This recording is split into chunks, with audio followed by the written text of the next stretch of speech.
Welcome to another edition of Beyond the Score podcast. Corey Kuffler joined alongside Jenna Miner and Jonah Krell. Again, a couple weeks in between each podcast, but it's always because we are so busy in the sports department. And now we're in a point of the year where we have absolutely no high school sports going on. It's the weirdest sad. It's the weirdest 2 weeks of the entire school year or the calendar year, whatever you want to call it, when we have no high school sports going on. But we always have stuff to talk about. So we're going to give you a recap of the high school baseball and softball seasons. We're going to talk about Steamwheelers as they get ready for their first playoff game since 2007. And then we have some fun, interesting topics. I don't want to tell you what they are yet, but we'll discuss here in just a little bit. So let's start with high school softball because always we got to go ladies first. So Jonah got to spend a week, 3 days, yeah. up in beautiful Fort Dodge, Iowa. Gotta love Fort can't beat Dodge. You had to stay, 20 miles away in Webster City Yes. at the American. Yes. And then drive down to Fort Dodge. First of all, what were your first initial reactions of Fort Dodge? Not the softball, but just of Fort Dodge in the fields. Well, Fort Dodge, the fields is all I know. Essentially.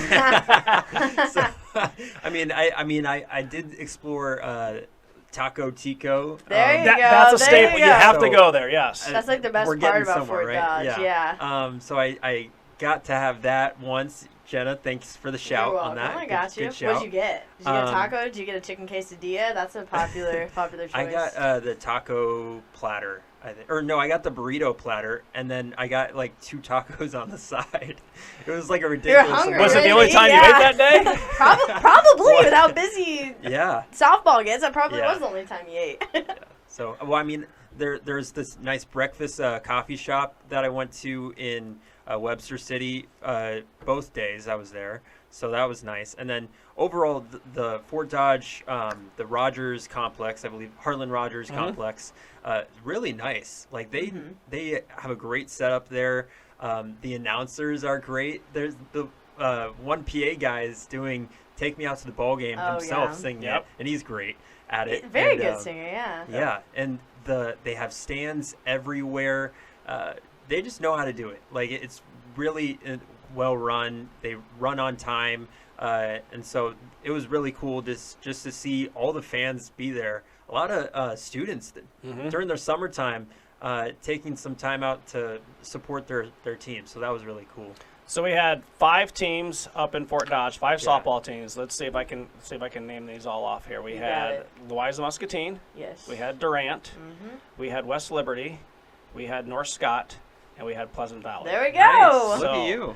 And I think I did them in order as far as classes. That's as impressive. You can get so we will start with your first game of the week. That Monday, your first game. Do you remember what it was? It was a long time ago. North Scott. North Scott, yes. Took North me a Scott second. playing. I don't remember who, but it didn't They matter were the because they won. 7th seed playing They're the 2 7th seed. seed. Yeah. And they've been there. What was it? 4 years in a row they'd been there now. Is that what they told you? Yeah. Yes. Well, talk about that first game. Obviously, North Scott starting things off with a bang and getting a big win. Yeah, I think the opponent was PCM, if I believe so. That might have been right, yeah. But it really doesn't matter the seeding for North Scott because Holly Holting just gets it done in the playoffs time and time again. She's the head coach, by the way.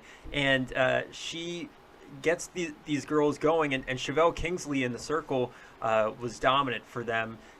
Now, she didn't have the cleanest game in terms of allowing runners on. I mean, plenty of runners got on, but she stranded them. She was great at getting out of these jams. And the offense really pitched in Kamila Eller in center field and Adeline Johnson as well. So they have a really good group. Chevelle Kingsley is the only senior moving on. And they just really, was locked in from start to finish in that game. Handed pressure well during those scenarios where PCM had a lot of runners on. So they looked really impressive. And it looks like the experience of them being there really paid off in those situations. Yeah, I'm really excited to see them next year, too, because like you said, Chevelle was their only senior, which obviously she's a huge piece to lose that you have to replace. But bringing almost the entire team back with a team, like you said, that's had that experience at state, I'm really excited to see what they do next year for sure. So they win the first game up there, advance to the semifinals. They knock off the 2 seed. As the 7 seed, they knock off the 2 seed. And I believe the 1 seed had already been beaten earlier in the day. Chaotic, so it was crazy. it's one of those things where, again, seedings don't matter once you get up there, because sometimes some teams don't play as tough a schedule. Not saying they're not deserving of those seeds, but if you look at schedules sometimes and rankings and records, that's what happens.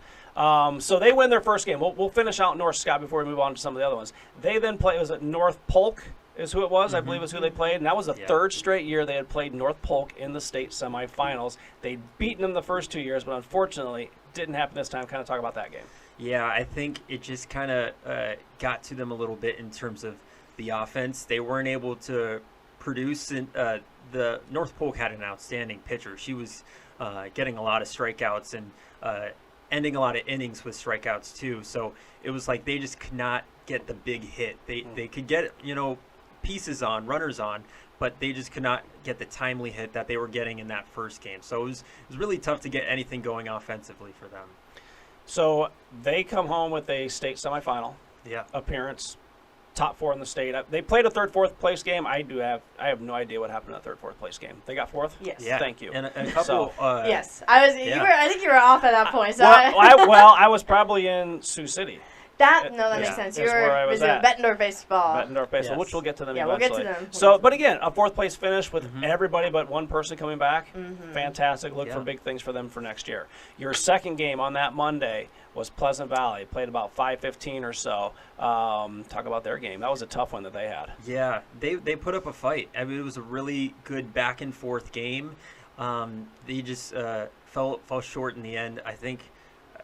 I have a lot of games in my mind, so it's tough. But I think it was like towards the end of that game. I don't even remember who they were playing. I apologize. It was just they're all blurring together. But there was a big hit down the stretch. I think that towards the end of the game, and they just could not get that big hit at the end. It was a back and forth game up until that point, and they got a really good freshman pitcher, Mason Bischoff, who's going to be there, and she's putting up crazy numbers as a freshman, so she's going to be back. They have a lot of their team back next year. This was a really young team. They had several seniors at the beginning of the year quit, is what they said. And they put up a great fight. It's just they came up short, couldn't get that big hit at the end. So. Just it's kind of interesting to see that dynamic of what they had, because they've been now 5 straight years. Addison Oda talked about it. She had never missed going to state in her 5 years of playing. Her and Casey Kane were the 2 seniors. Casey's going to play at Iowa State. Addison, I think, is going to Kirkwood. I think is what she said. So again, 2 leaders that they're gonna miss next year. But they have a lot of girls that now have experience. A lot of younger girls that have experience. That's a dangerous team when you have that. When you have that, and you have Mason Bischoff coming back as a pitcher in the circle. So congratulations to them on a state quarterfinal appearance. Again, they went into the consolation bracket and finished out there. Your third game on Monday, if I'm not mistaken, was West Liberty, and they might have been the PCM game. That might have been PCM. Yeah. Anyway, that was probably the most exciting and most heartbreaking game all at the same time. Kind of describe what happened in that West Liberty game. Oh my gosh, it was a roller coaster. I think West Liberty gets down to start the game, and they score, I think, 3 runs, and they go up 3-2 in the 5th inning or something like that, and then PCM takes the lead, and then I think in the top of the 7th, West Liberty jumps back with the lead. They grab 2 runs. I think that's when they went up 3-2. Sorry, and you think that they have it now. Pearson Hall is just putting the team on her back. Senior, I think she slugged like over 600 this year. Sure. She was an all-state player. And it looks like they were going to get over the hump because they were down, and then top of the 7th, they take the lead. They had a 2-run insurance, I believe. And, yeah, they did. And they it just in the bottom of the 7th, I think the bases get loaded, and when that happens, chaos can happen. And base hit through, and just a couple unfortunate fielding situations there. Ball gets loose, and I think all 3 runners scored. It was an inside the park walk-off win. So they had 2 runners on, first and second. Girl hits a line drive to center that tailed away from she was a lefty at the plate. Yeah. Ball tailed away from the center fielder, got to the fence. The center fielder did a great job of getting it back in. Yep. The 2 runs scored to tie, but the throw back in missed the cutoff and kind of slipped past everybody. The girl that got the triple got up and scored, and unfortunate and heartbreaking way to lose. You had a chance to talk to the coach and player afterwards, and again, despite the loss, they were still happy with what they accomplished, right? Yes, definitely. And this is another really young team. The theme throughout most of the softball teams we had up there was youth. And I think this is definitely going to be a learning experience for them. They have a lot of returners back. Pearson Hall gave it all she had. She's the senior moving on. But this was a team that just fought and kept fighting until the end. They were really proud of their efforts still. The Hall name is one that around West Liberty is really well known. Pearson, I think, when they made it to state, mentioned that she would go up there and watch her sisters play and would run around and grab the foul balls. That's her younger sister. Her younger sister yes. would grab the foul balls to then turn in to get the Chick-fil-A sandwich Yes. that you get when you're up there, which Chick-fil-A sandwich always sounds great. Yes. So good luck to them in the future as well. Again, a state quarterfinal appearance for them. And then on Tuesday, you had 2 games. We'll start with, and you mentioned young team. This is probably the youngest team, I'm going to say, in the state, if not at state. Absolutely. The Durant Wildcats had 0 seniors. They were made up mostly, I think they only had 2 juniors. 8th graders and sophomores is what they had. You got to see them a couple times before they made it to state, right? Oh, yeah. They were so much fun to watch. Like, it's almost surprising learning they're a young team because you watch them and they seem like they're a veteran group. Like, they play well together. They're a very dominant team, especially I can't think, what's the pitcher's name? She's a sophomore. She's very good. Toft. Yes, she's very good in the circle. Yeah, so she's fun to watch. She's a very strong pitcher they have there. They're just a fun group to watch, and their coach too is just. I just like their team dynamic a lot. Coach Sutcliffe, right? Rick Sutcliffe. Or no, not Sutcliffe. He was the pitcher for the MLB Cubs. Pitcher for the Cubs. Yes. My bad. Sutter. I can't remember. Yes, it's Rich. Yes. Rich. I'm sorry. Darnell. Rich Darnell. Darnell. He's Rick Sutcliffe was really close though, Jonah. Oh my gosh! Can we strike that out? No, Can we edit that it's out? staying in. Oh Sorry, my it's gosh. staying in. But anyway, in their game, just kind of talk to them because obviously their youth is kind of what got to them a little bit. Yes, definitely. They just could not. They were going up against a really good pitcher again, and it was just tough for them to piece together offense until the very end when they got a run on the board. But yeah, I think it was just a learning experience. You mentioned that usually they play very mature for their age. It looks like the moment was a little big for them, and they were making some mistakes here and there. So I think, and they owned up to it as well, just with their errors, uncharacteristic for them is what they said. So this is definitely going to be learning for them, and they're going to come back as well. Yeah, but on the bright side of that, again, they're so young, like we talked about. So despite it being a big moment, and now they've felt that pressure before. Again, they're all like sophomores, freshmen, 8th graders. So if they stay good, they haven't been to the state tournament since 2017. So them making it this year was a big thing for them. And again, with that experience, feeling that, knowing what it feels to get there and what you need to do to get there, I think, again, just like North Scott, Durant's going to be another big team to watch next year, absolutely. Yeah. So when we looked at the brackets, we had 5 teams up there. And if you go by seedings, all of our teams, maybe Durant was a 4 seed, but most of our teams were underdogs.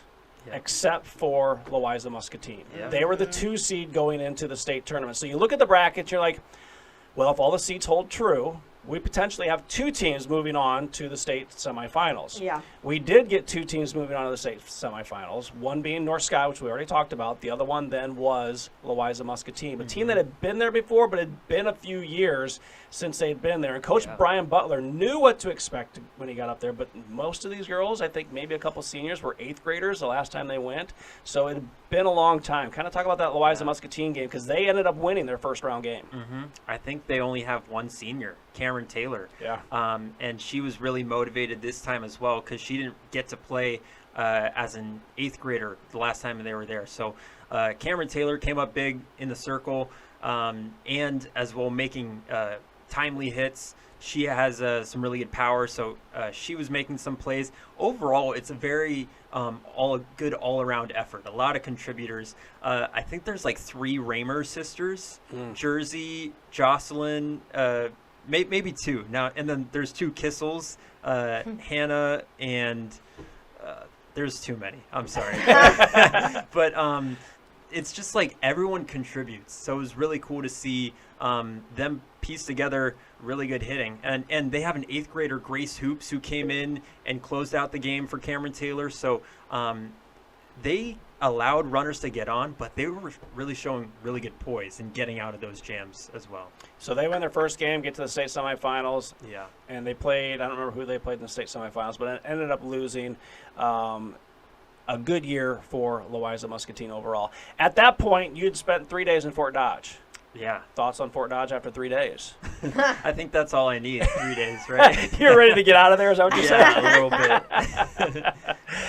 bit. But you have said you would want to go back. Yes, definitely. And there's something about softball. It's just like playoff softball, very exciting. The fans all get into it, and like they just know how to get it done there. And also, shout out to Hy-Vee. They have a truck there for people to buy food from, so it's not just normal concession stand. Got a great steak sandwich there in between games. Okay. So overall, great experience. I don't ever remember that being there anytime I've ever been there. How about you? I don't remember. You were only there one other time too. So, so again, 5 softball teams. 2 of them get to the state semifinals. 1 gets the 4th place. So congratulations to our teams there. All right, so let's move on to state baseball. We had 3 teams in the state baseball championships at the state. We had Mediapolis in Class 2A. They played Unity Christian. We had Assumption playing Sadell in the state semifinals in Class 3A. And then we had Bettendorf opening up as an 8 seed playing Sioux City East. So let me talk about Mediapolis real quick. Okay. Because they were one and done, and you had 2 games the first day up in Sioux City, which we'll get into that whole debacle of Sioux City in a second. Woo! Anyway, Mediapolis making it back to the state tournament for the first time. Do you remember? I don't remember. 2015. 15. It was 10 years. That's right. It was 10 years. They played Unity Christian, the Knights, and they just could not get the big hit when they needed, is what it came down to. They jumped out to a 1-0 lead. They had 2 more runs scored, I believe, in the 4th inning. Unfortunately, on the double that was hit, the kid who hit the double missed first base. They then appealed. He got out at first. Therefore, the 2 runs that scored didn't score because it was the 3rd out of the inning. So they were up 1-0. Unity comes back in the bottom half. They score 2 runs, get 2 more runs in the 5th, and at that point, it was just kind of over for Mediapolis. They just couldn't get that timely hit that they needed. And despite that, they were still excited about what they were able to accomplish. Because, again, 10 years since they had been there, these kids have been playing, the seniors anyway, have been together since 7th or 8th grade playing ball together in the summers, and they said it was the best time they've ever had. The coach even said, I think they finished 27-3 was their final record. Probably the best team they've ever had in Mediapolis history. Mm-hmm. So, again, a state quarterfinal appearance for them. 1 trip to Carroll, unfortunately, but, again, a good season for them. All right, Sioux City, Iowa. 6 hours away. Yeah. If you've ever been to Sioux City, Iowa, let me tell you what's in Sioux City, Iowa. There's a Hard Rock casino. Pretty cool. I'm not going to lie. I walked around that casino. I didn't gamble. Okay. But there are a lot of cool memorabilia. There's a monument right off the interstate. It is Sergeant Cliff Floyd monument from the Lewis and Clark expedition. I went and looked at that and got pictures of that. It was kind of cool. Outside of that, I don't know what else there is in Sioux City. I went to the Lewis and Clark Park for the games. Okay. And I went to Papa John's. That was the only place I was open to eat. So that was my Sioux City experience. So we had 2 teams in Sioux City, Assumption and Bettendorf. Now, we were all, I'm going to say dumbfounded when we found out that Sioux City got the state tournament. Because it's all the way across the state. It's 5+ hours. At least Fort Dodge is central Iowa, right? Fort Dodge is still the middle of nowhere, Iowa. Okay. But it's about in the middle. It's in Sioux City, that's for sure. It's an hour and 45 from Fort Dodge. I know because I drove it right past it, as did you on the way back home. Yep. So we have two teams, and we're just wondering, why are they playing in Sioux City? Well, because Iowa was having their fields renovated, so new turf going down at Dwayne Banks Field, so that's why they didn't play in Iowa City. Yeah. Man, it's a long drive. You made it, I made it. What did you think of the drive? Honestly, I feel like I was locked in while I was driving. I was in like a driving mood. You know, it's like when you're tired but not too tired, so you're not like falling asleep while driving, but you're like just enough where you're like paying attention, but you're like kind of relaxed and just like listening to music. That was me. So like the drive there was quick, the drive back was quick. It was great. That doesn't happen all the time, so I'm glad I was in the right like headspace for driving that day, because if not, that would have definitely been a long drive. So talk about day one for you, which was Tuesday Monday. Monday, Assumption. Monday, Assumption played Sadell on Monday, afternoon game. Talk about Assumption Sadell. Yeah, that game was crazy, not gonna lie. So Sadell scored 4 runs in the second inning, I believe it was. So Assumption's down by 4. And, you know, I feel like you're just thinking, like, that's obviously not a position you want to be in. But the thing about Assumption, and I know you could say this about every team, like the heart of a team, whatever, but Assumption really did not give up. They kept going. They had that game really close. It was like, I think it was like 4-2, and then they got another run, and it was 4-3, and I'm like, okay, but then like Sadell scored again, it was like 5-3, and then Assumption scored again. It was like they were right in it. They were not giving up despite being down 4 runs, which I feel like is a really huge accomplishment. I feel like in the state tournament, obviously, there's already a lot of pressure. So going in, like you're playing a Des Moines school, and going down by 4 runs, you could easily just let that be like, man, like there's no way. But they did not do that, and they unfortunately did fall in that game.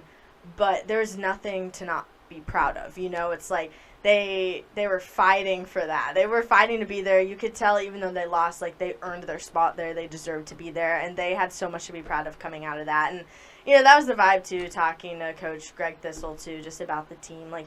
The seniors, you know, he said they were a really special group. You could see that. You could tell how much it meant for them to be there. So it was a really good game to watch. A very entertaining game, at least like for the fans there, absolutely. But yeah, it was a battle. It was definitely a battle.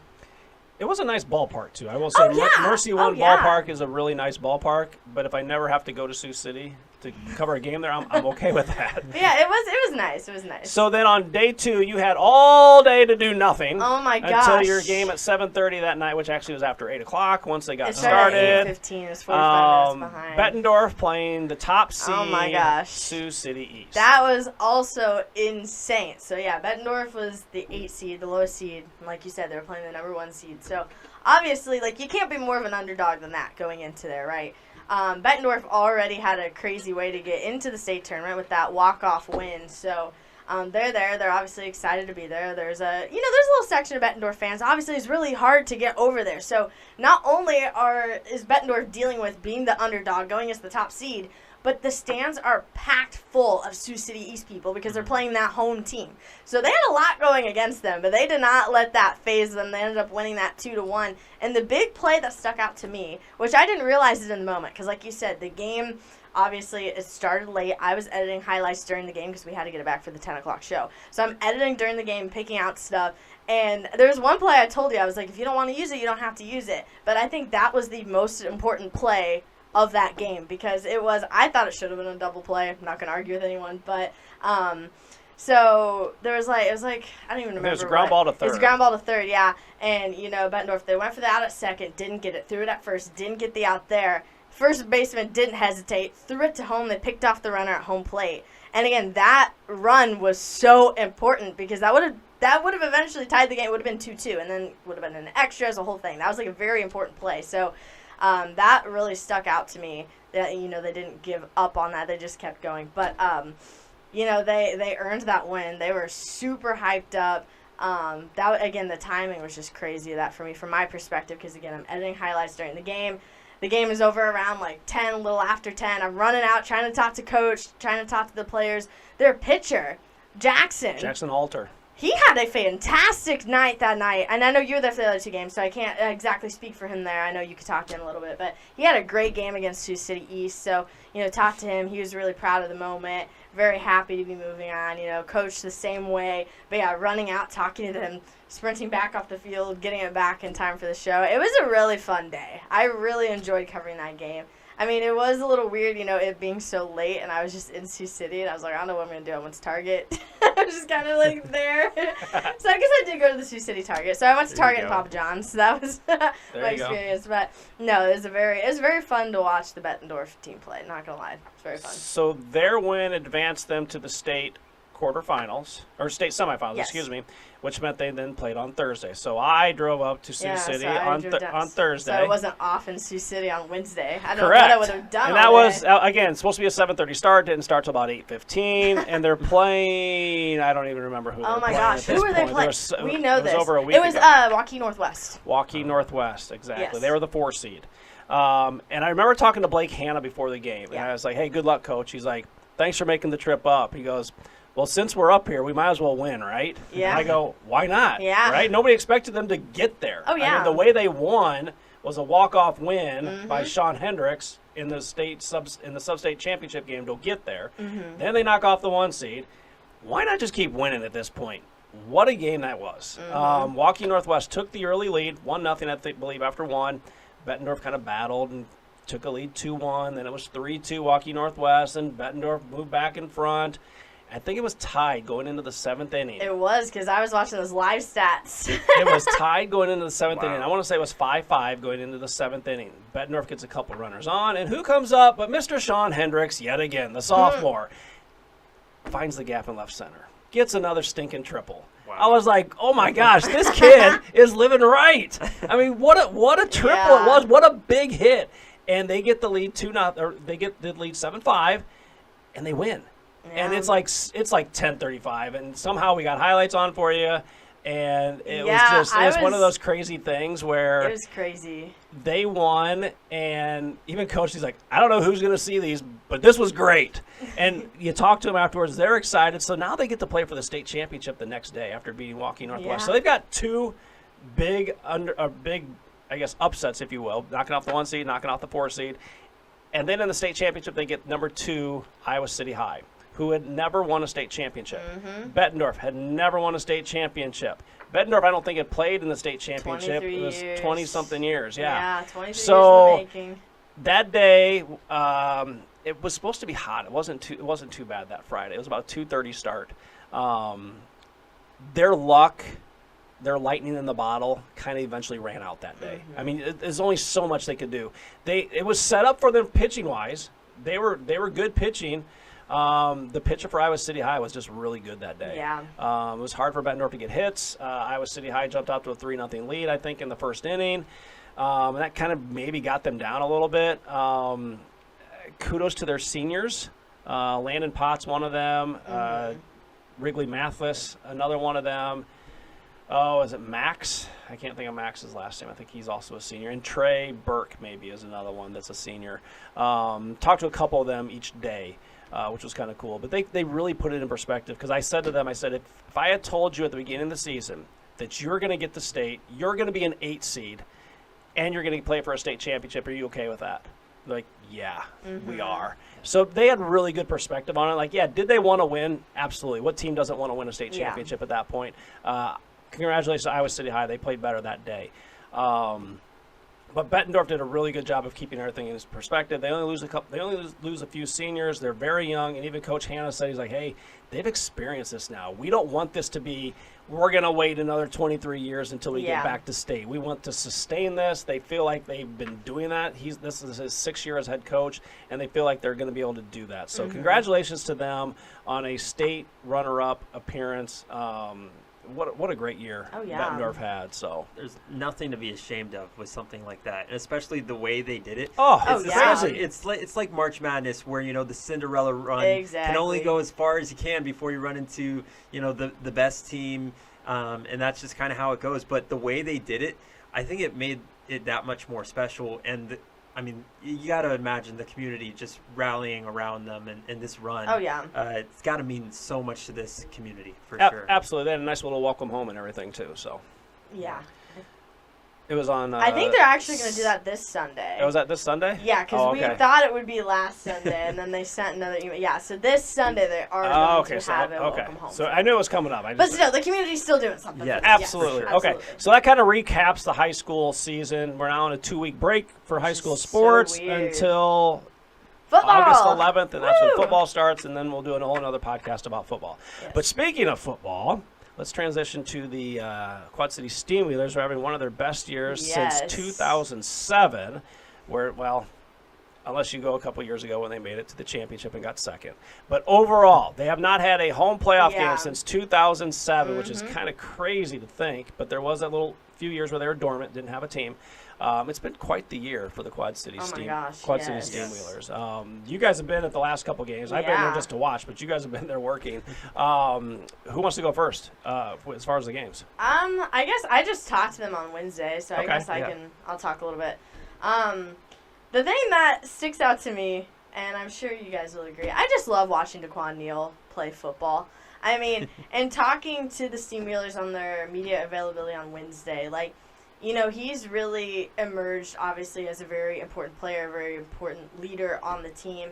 And just watching him, like, you never really know what he's going to do. Like, he'll throw it deep, he'll start scrambling, he'll run in. He has 21 rushing touchdowns and 35 passing touchdowns in the regular season. He's close to 1,800 passing yards. So he's just been really a fun piece to watch. Something that really stands out to me. But they're just so much fun to watch. And okay, special teams, man. You got to talk about Kyle Kaplan. You have to talk about Kyle Kaplan. Wasn't it 4 deuces the last game? And I think a field it was goal? 4. Yeah, he had 4 or 5. 4 and a field goal. Let's not talk about the one that he missed, though, right? Oh yeah. That's all people want. That's all people want to remember. But he's good. He's so good. Really good. So much fun to watch. And I don't know. It's just something. Maybe it's just growing up watching Pat McAfee. You love watching a good kicker. You love that special teams, man. So it's good for the brand. But Mason Crosby for you. I know. But hey, I'm from Indiana. She is wearing her Colts colors today. I did not. There you go. I guess so. But yeah, so that's fun too. I know it's been a goal of his, I think, to get like 4 or 5 deuces in a game. So I was excited for him to see him, hit those. That was really fun too. But I'll stop yapping, Joe. Oh my gosh. No, you keep it. Yeah, I'm just kidding. No, but like you mentioned it, like complimentary football. All 3 phases have dudes. Like you talk about the wide receiver room, VC and Rudd, Jared Ware at running back, DeQuan Neal. On defense, up front, Keyshawn Moore is a beast. He just penetrates that front line, and he is a presence up front. One of my favorite names on the team, linebacker Bubba Arslanian. I love that name. That dude is electric. And you got corners around the outside. So I think it's just a really, really good all-around balanced team. Who did I forget to mention? Oh, yeah, the offensive line didn't allow a sack until that final game against the Tulsa Oilers. Joe Kroll, I believe is their center, Monmouth College grad. He's been there this is his 4th season now. So it's a really good, just all-around group. And they said, like, when they're all clicking, it's hard to beat them. So it's just like about limiting mistakes and playing up to their capability. Because if they can, they're the 1 seed for a reason, right? They do have 5 losses. They're finished the season a little up and down. So I think they know if they play up to their potential, no one can beat them. So they got some help. In that last game against Tulsa at home, they did lose 49-48. But DeQuan Neal did not play that final. At one point, they found out that Jacksonville, who they play this week, had beat Green Bay, which then solidified them to have the top seed. So it's like, why play DeQuan Neal? Why play some of your guys and get them hurt when it's more important the next week? Now their backup quarterback comes in. That was the sack that you talked about. That was on him. He held the ball too long. Because even Corey Ross yelled at him. He was like, throw the ball. He didn't throw the ball. But anyway, so you can't put much stock into that loss. They beat Tulsa down in Tulsa, whatever. And I think they beat Jacksonville already this year. Yeah, so with Jacksonville, which is why I'm excited to see this game, is that they split with them in the regular season. So when they came here, they beat them, but when they went on the road to them, Jacksonville won. But obviously they have that home field advantage, which is huge for this time of year. So, last time Jacksonville came in, they did beat them here. So the excitement is kickoff Saturday at 3 o'clock. Yes. Weird time. It is a weird time, and I don't know why it's 3 o'clock. I'll be there. You guys will be there. Yeah. It's going to be a great game. It's going to be packed. Hopefully people show up. Super excited. The cool thing is, though, as long as they win, they're home the next week. It Yeah. doesn't matter who wins the other game. The other game is Tulsa is playing Green Bay. Quad City has Jacksonville. So if they can get a win, which I think is very doable, they will be home again the following week because they have home field advantage. Hopefully, they can get a couple wins in advance of that championship. Was it down in Tucson? Yeah. So you should go there. It's right back in your hometown. That's where I was born, actually, Tucson. So, but you mentioned Daquan Neal, and he was one of the guys in the offseason. Corey Ross said, I need him to be on our team.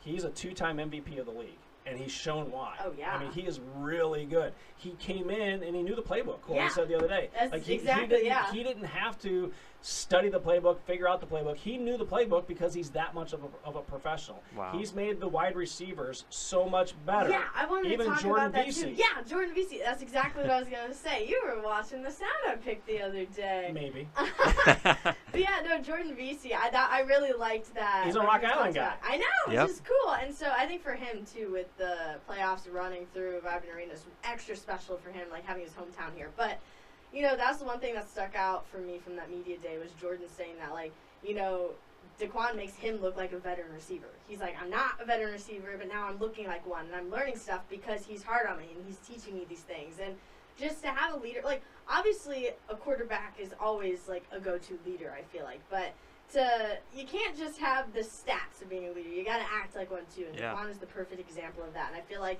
he elevates himself and then brings everybody up around him, which is really cool to see, like physically actually watch on the field, but then also hear all of them talk about as well.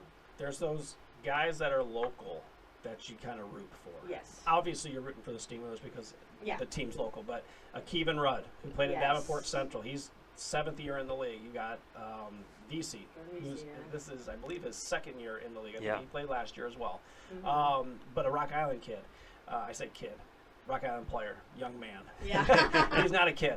But again, these are 2 players that I got to cover in high school as well, which is kind of cool to see them excelling now professionally, which is really, really cool. So yeah, you hope they do really well. So if you haven't bought a ticket, if you want to have some good entertainment on a Saturday afternoon, go watch the Steamwheelers down at the Vibrant Arena. It should be a really good time. And then if you don't get down there and you want to see all the highlights and all the complete coverage, make sure you tune in to WQAM. Look at you. These 2 guys will be there and they'll have everything all covered. So should be a fun, exciting game, and hopefully they get a win and continue on down the postseason trail.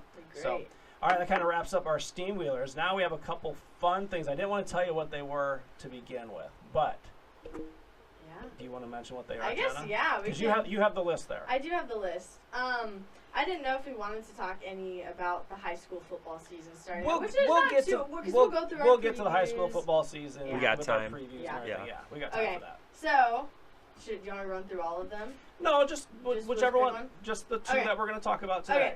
So, obviously, as sports reporters, we are out in the field a lot, and that means we got to edit in some weird places. So the weirdest place that we've all had to edit at, I guess. Do you want me to start? Do you want to start? I already know your answer, but I have got a couple actually. So yeah, go ahead. I guess I'll start. So I guess this is like, I don't think people 100% understand like exactly what we do sometimes, like out in the field. So a lot of it is like very tight turns. There's a lot of pressure. You gotta get it done quick.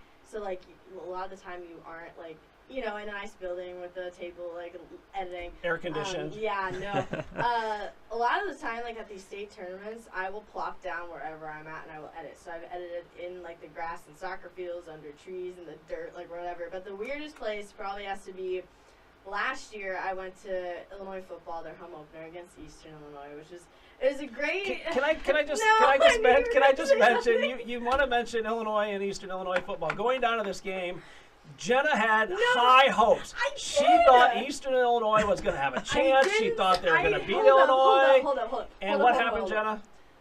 They got killed. But, hear me out. The year before, my last semester at EIU had such a good football team, and they had so many key pieces, and they were returning everybody, and I don't know what happened. I really don't know what happened, but I thought they would at least score. And they didn't. And so my Panther alum, I was very sad. Can I ask you one other question? Do you think this year that they're going to do anything down in Alabama? No. Gosh, that game. Alabama. They're playing. They're playing Bama.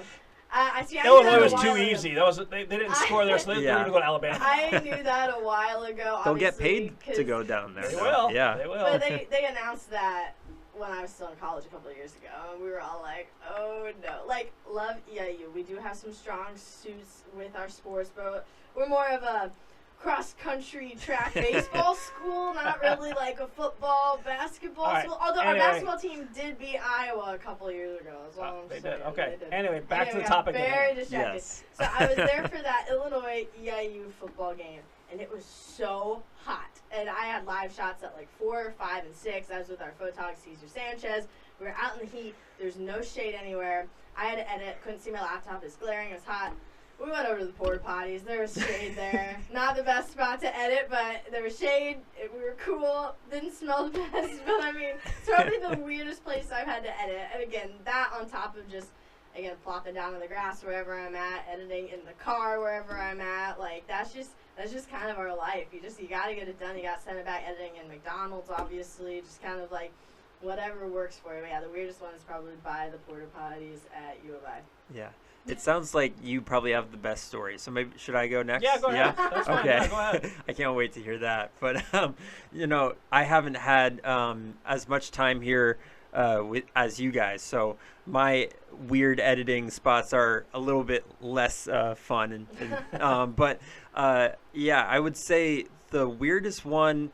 Maybe it wasn't in the moment, but the consequences of it showed after it. So it was a Louisa Muscatine softball game. I was at Louisa Muscatine. It was sub-state final, and it was too late for me to go back, so I stayed there, and I wanted to find a spot where there was an outlet so I could make sure I could have power and send back and everything. So there was a doorway near the school where I noticed there was an outlet. So I just sat down there by the outlet, set up my computer and everything, plugged in my laptop into the outlet, and the outlet's not working. So I'm not getting any charging on my computer. Perfect. And yeah, it's like I'm not going to go anywhere else to look for another outlet. So screw it. I'm just going to have to go without charging, and hopefully the laptop doesn't die. So I was just like, lock in, you got to get it done here. The percentage of the computer is slowly trickling down and down and down, but during this whole thing I am getting bit up like crazy. Like mosquitoes are attacking me, and it's insane. It's humid, and I'm just locked in. I got to finish this and get it sent back, and I do, but I paid the price because I was bitten all like down both of my legs, and the next couple of days it was bad. So I was in pain in the moment, but I got it sent back in time, so that was okay. See, that's smart for you to look for an outlet. Most of the time, not most of the time, all the time, I accept that. I just got to get done before my laptop dies. I sit down wherever I'm at. I'm like, that's probably smart to like seek it out, but again, I'm just like, well, got to get it done before my laptop can't do it anymore, so. So I've got a couple different stories. Yes. One is at your alma mater. So state track a couple years ago for the girls. I go down and cover them, and it had rained that morning, so it kind of got things pushed back, which then meant things ended late. And I just needed somewhere to edit because it started to rain. I could not sit outside or even go to my car, so I go back in. What's the field house that's right next to O'Brien Field? Oh my God! I put you on the spot. And you oh my gosh! Are you sure you even went there? Well, no, they changed it. It was Lance Arena. Okay, we'll just go. Now with it's Lance Arena. All right. So anyway, I go in there. That's where the indoor events were going on, like the high jump, the pole vault, all that stuff was going on in there. I needed a place to edit. It's chaos in there. There's people everywhere, and I see a trash can over by the wall, right next to an outlet. And I had to plug, again, like you said, you had to plug in your computer. I needed to plug in my computer because I had it on, and I just needed to plug it in. That trash can was full of trash. It reeked. It was awful. But I'm like, well, whatever. So I set it on top of that and just started editing because then I didn't have to sit down on the floor, which was also wet at that point. Yeah. And I had to edit on top, standing next to with my laptop on a trash can, and it smelled. It was awful. Got the video back. And your outlet worked and everything? Yeah, outlet worked. Lucky man. Everything was good, but except for everything smelled. Yeah. I didn't smell afterwards. It was just the smell at the time was really bad. And eventually, I think somebody came by. I was like, they were taking the trash out, and they're like, hey, can I take that from you? I go, no, because I don't have time for you to pull this away from me. So this no. is my trash. I'm like, leave this trash can alone. Come back. So that's one. The second one I had is, again, I'm gonna really date myself on this one. So you guys have never edited. You might have told me this story. Tape to tape. Yes, I think you told me this story. You've never edited from one tape to another tape, Yeah. right? On a tape deck and everything like that. So I go to a football game.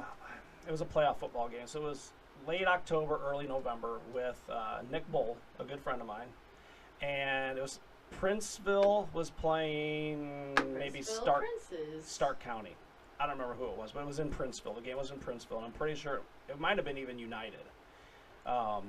So we go down there. We shoot the first half. We're in a live truck because, again, this is before technology where we have we can't use cell phones and send stuff back. We have to have a live truck. We have to get to a spot where we can raise our mast of the live truck up, hit a tower that's going to send the microwave signals back to the station, and it's craziness. Again, I much prefer the way we can do it now. So anyway, we shoot the first half, and we jump back into the live truck. Nick's driving. I jump into the back seat, and I'm sitting in basically like a rolling chair, right, in the back seat. And the laptop is opened. My laptop editor, not the actual laptop. Put the two tapes in. I start editing, right? And I'm not paying any attention to how far. We have to drive from Princeville, which I don't know what exit that is, to the Woodhull Alpha exit, okay? So it was probably 40 miles is what I'm going to guess. I have no idea where we're at on the road. And I get a call from Dan Pearson. He's like, hey, are you guys going to make it? Where are you at? I said, I don't know. I think we're just passing Galesburg. And Nick goes, nope, passed there 10 minutes ago. I had no idea where we're at. We're basically almost to the exit. And I'm editing in the back seat of this live truck. And again, rolling all over the place because I'm not secured in the seatbelt. Don't tell anybody that, even though I just told you all. I'm sure it was OSHA approved. It's all fine. We get to the Love's gas station, the parking lot, and I'm done editing, but we still have to send up the mast, and we have to get the signal, and there's still like 10 minutes worth of 5 minutes worth of work that we have to get done. But anyway, we get into this Love's gas station and the parking lot. We hit some pothole, and like everything, like we bounce. Like everything bounces. The laptop, I bounce, and Nick's like, are you good? I go, yeah, I think so. Because nothing fell on the ground. Oh my gosh. So that would be another crazy place that I've had to edit in a moving vehicle. As it was driving down the interstate at probably 80 miles an hour. I don't know. But we did get it back. And then one other fun one I had was I went and covered state wrestling, early 2000s. And at that point, again, couldn't send back from State Farm Center or whatever it was called back in the day. Had to drive it back as far as I could get it, right? So I knew I wasn't going to make it all the way back. So again, a live truck had to drive out to a location. I had to meet them to a spot to get to edit, to send the video back. So luckily, the live truck operator gets to, I'm going to call it the Big X, out by 7480 interchange, and just outside the Quad Cities there. They're on the on-ramp to Galesburg. So as you're on that road, you're getting on the on-ramp to get on 74 to get on Galesburg. That's where he's at. Well, even if I circle all four of the clovers, I'm never going to get to him. So I circle the four clovers to head back towards Galesburg to pass that exit, and then I reverse in the shoulder of the road to the live truck, which is probably about a 1/10 of a mile, 2/10 of a mile in the shoulder of the road while traffic may be coming past. And this is a freeway, right? Yeah, it's the on-ramp to get onto 74. Yeah, sure. But yeah, reverse there to get there, and everybody was safe. Everybody was good. Got there, edited in time, and got the video back. So there you go. Just a couple fun stories. See, back in the day, it was harder to edit. Oh, yeah. Because you had to find either satellite window or another station to get to or a live truck to get to and call in a live shot. Now it's easy. We got DeGeros that we can just sit there. We've got cell phones we can use as hotspots, computer to edit on. So much easier. Yes. So much easier now. So, all right, we have another one. What's the other one? Yes. So, the other one, as you know, football's starting up, and for our football show, we go outside and we grill, right? So, your grilled food favorites. So, what you go to, your favorite thing to grill, your favorite thing to eat, that sort of thing. I don't know who wants to start. I'll go. Go ahead. It's number one, grilled ribeye steak. You can't beat it. I love it. My dad my mom would marinate it, and then my dad would grill it growing up. So on special occasions, we would have ribeye steaks, and that is good. you clean the bone off, you wipe it clean. Love it. Can't go wrong with the ribeye. So that's my favorite. I'll let you go. You're gonna make fun of me. This is gonna be interesting because I think you need to explain to everybody about your food choices. This will be. I can't wait for this. I am a picky eater. I don't really like red meat. I don't eat meat. Like, the last time I had red meat was probably last year for the score when Shane Toporowski made filet mignon. It's the first time I ever tried it. Oh, my. But I was like, I don't eat red meat. But I have to have something to eat at, like, a barbecue or whatever. So I eat hot dogs. And I'm going to look, again, directly at the viewer. Cuff makes fun of me for this literally all the time because he's like, you don't eat red meat, but you eat hot dogs. Like, that's... But I do like that. And then another thing that the viewers may not know is whenever we do a Friday night football show, I like having that cheese party platter. We get the cheese party pack and the different sliced cheeses because a lot of the time we're out shooting games, we don't have time to eat. So then in between, like, the show, like, commercial breaks, I'm eating the cheese because I'm hungry. Like, we haven't eaten all day. So, but I do like chicken. I like chicken. There you go. Can't go wrong with that. But, yeah, it's like I don't like hamburgers. I don't like brats. I don't like anything. You don't like steak either? No. I again, Shane Toporowski's filet mignon was pretty good. That's fancy. fancy. I think I ate 2 pieces of that, like 2 little bites, which is big for me. But, I don't really like meat like that. I don't know. I've always been that way. It just baffles me that you won't eat red meat, but you'll eat a hot dog.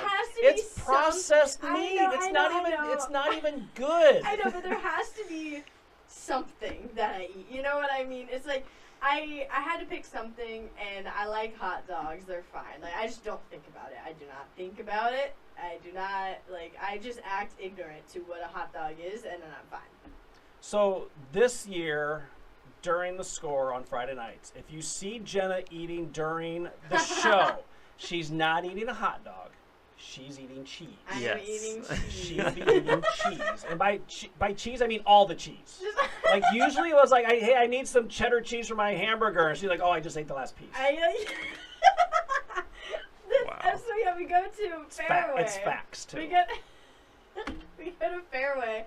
And it's literally called, like, the cheese, like, party pack. It is. And you make sure we got it every week. Because it's like, the little, like, the slices, or, like, the little platter. And it's like, it's like cheddar, like pepper jack. I would always go for the pepper jack. We like the spicy foods. Yes. The pepper jack. I said cheddar, pepper jack. I think, was there Munster cheese? I like Munster. Yeah. Munster's good. Colby Jack. Some good. Yeah, and I'll just be eating it. Hey, do you like cheese, right, Jonah? Yes, I do. He'll eat the cheese with me this year. It won't just be me. Sure. All right, so what will I eat off a grill? Just about anything. Oh, yeah, me too. Burgers, brats, chicken, pork chops, filet mignon, steak. Yeah. I'll cook. One thing we will not cook on the grill is bacon. If you don't know what I'm talking about, just try to look up Julian Vandervelde and Bacon Disaster on the score where he burned down the grill, basically. Yeah, it's great. I think we should, sorry not to interrupt you. I think we should do like skewers or something. Ooh, that's a lot of work.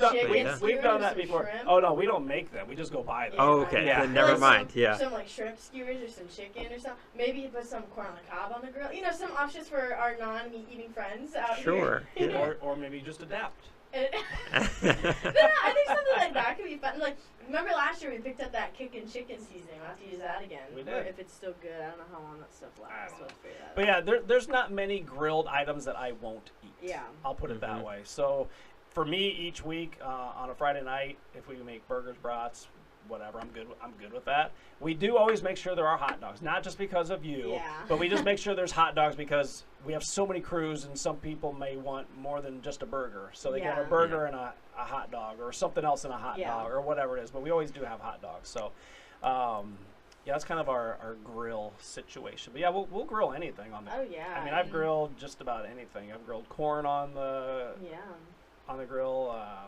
You name it. I've just about everything. Yeah. How about grilled salmon? Grilled salmon's delicious That too. would be. I like what you're thinking, Jonah. Yeah, I've had grilled salmon before. Yeah. That would be fun, but we got grilled vegetables, grilled asparagus. Choice. It's always the guest choice. So if there's a guest we pick that likes seafood, that would be pretty cool. That would be great. A person that likes salmon, perhaps. So we'll have to discuss over the next couple of weeks our guest grillers because we will have guest grillers like we always do. So we'll need 10 of them. So I've got a couple ideas already for a few guest grillers. But I'm so excited. I love. I mean, you guys know I love football season. I can't wait for the high school football season to start. It's gonna be so much fun. So that's kind of like what we like to do. So you learned out where we like to edit. Or, where we like to. I guess not where we like to edit. I guess weird places that we've edited. And then kind of what we like on the grill. So, let's recap. So we got porta potties, trash cans, and places with mosquitoes. Perfect. Yeah. There we go.